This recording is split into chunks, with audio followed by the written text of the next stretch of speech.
that the whole world will be watching while the man you once fought for suddenly breaks your heart. Makakaya mo ba siyang patawarin? This seems to be the question on everyone's minds tuwing nababanggit ang pangalan ni Dr. Vicky Bello, who recently went through a painful and very public breakup with Dr. Hayden Co. At bagamat naging mas matulog ang mga kontrobersyang nakapalibot sa hiwalayang ito, naging mailap si Vicky sa publiko while slowly trying to move on. Ayoko na mag-anak si Vicky Star. I just wanted to be alone. But as more facts were revealed, lalong dumami ang mga katanungang nananatili sa isipan ng karamihan. Kaya naman it is just fitting na ang 5 most wanted questions will come from some of the most unforgiving showbiz insiders. Parang itong gusto ko sa'yo itanong at sana sagutin mo ng maayos. Yung ibang questions, medyo mahirap, pero kayang-kaya mo na yan. Sa dinami-dami ng questions na to, Doktora, ito ang gusto kong itanong sa'yo. Ano ba talaga yung gusto niya mangyari? Ay, ang ganda-ganda ng question na to. Ano mo, Vicky? Tatanong ko to sa'yo ng personal. At ang taong bukod tanging maghahatid ng matitinding katanungang ito, one of her closest friends, Mo Twister himself. But even if he once came to her defense, ngayong hapon, will Vicky's friendship with Mo still work to her advantage? Magkakaalaman na, live na live, with Vicky Bello on Gimme. Alright mga kapuso, ito yata ang pinakamahirap na Gimme Mo na gagawin ko. Because you just saw it, there's a VTR. Ito sa isa sa pinaka-close kong friends dito lang sa, hindi lang sa industriya, but just really in my own world, my own friendships. This is one of my closest friends. Mga kapuso, please welcome Dr. Vicky Bello. Vicky. Ano? Are you my friend or foe? I'm your friend, kaya medyo, I'm very, very nervous now dahil syempre, we're so close. Tapos, I'm gonna grill you. So, kailangan, you know, no exceptions. Kailangan matindi talaga. Are you ready? I'm ready. Okay, here we go. Let's get to it, ha? Para hindi matagal. Most wanted question number 5 for Vicky Bello. Vicky, nakita mo naman sa VTR, nagbigay kami ng listahan ng mga tanong sa mga close friends mo and sila pumili ng mga questions nito. Let's start with this. You are the doctor of the stars. We all know this. Sa lahat ng mga artista, kanino ka pinaka nahirapan dahil sa dami ng kailangan baguhin sa katawan niya? Ikaw, hindi. Wala akong ginawa. True. No, number 1, never nahihirapan ng Bello Medical Group kasi napakagaling namin at kompleto kami sa lahat ng mga lasers, etc. That's correct. Number 2, kahit meron bang artista na gano'n, hindi ko naman masasabi kasi, di ba, patient-doctor confidentiality. Right, which is true, right? You can't say it. Okay, very good. Pero let me ask this about the industry ng cosmetic surgery, no, Vicky. Parang umiinit na yung competition. Parang it's very, very, at least it seems like it's a cutthroat industry, no? Padamihan ng stars. Halimbawa, your biggest rival is Kalaya. How do you feel about this? I have these stars, you have these stars. Yung celebrities ko, mas maganda sa celebrities mo. I mean, that whole competition. First of all, I feel kind of bad kasi ako naman nag-umpisa ng mga bati-bati ng mga artista, diba?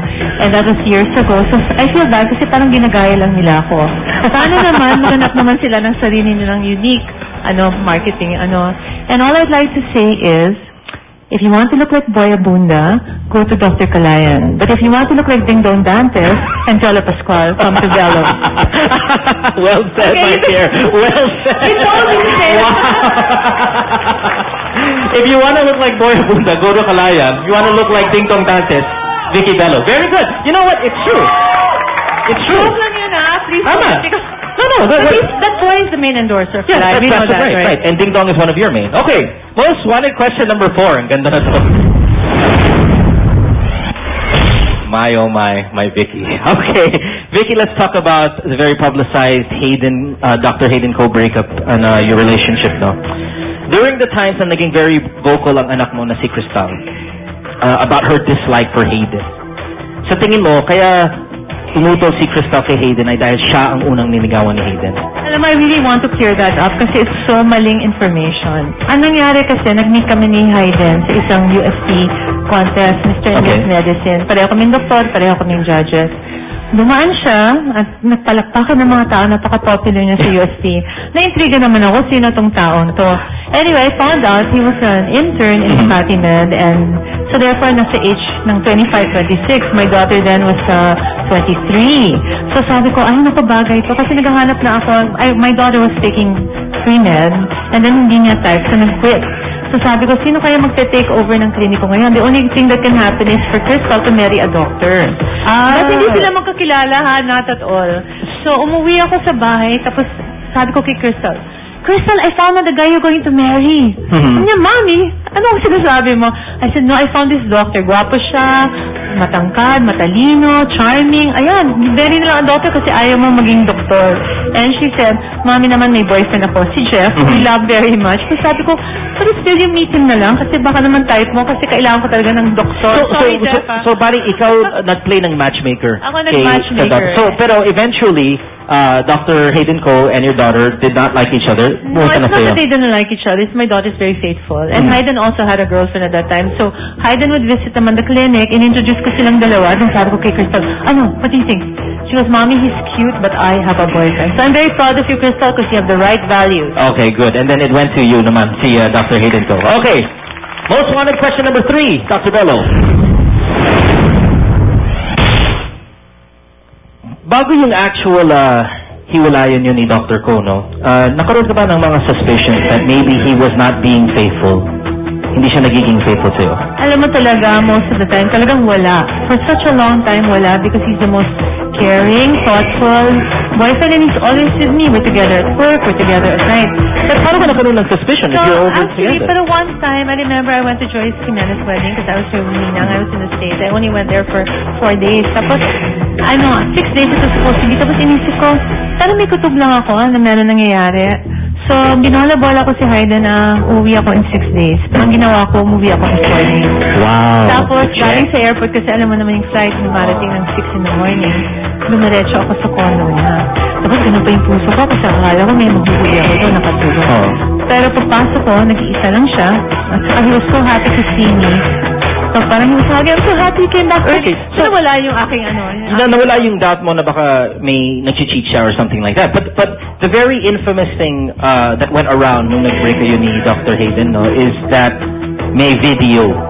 That there's this infamous video na someone has, and it's the evidence na talaga it's the evidence that you needed to know that he was not faithful. Can you tell me once and for all, is there a video with Dr. Ko and another girl?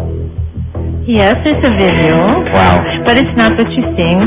Shock. No, what I saw was a video where Hayden was taping Katrina. Okay. And asking her questions like, do you love me? Katrina, mahal na mahal kita. Yung mga ganong style. So that's enough evidence, di ba?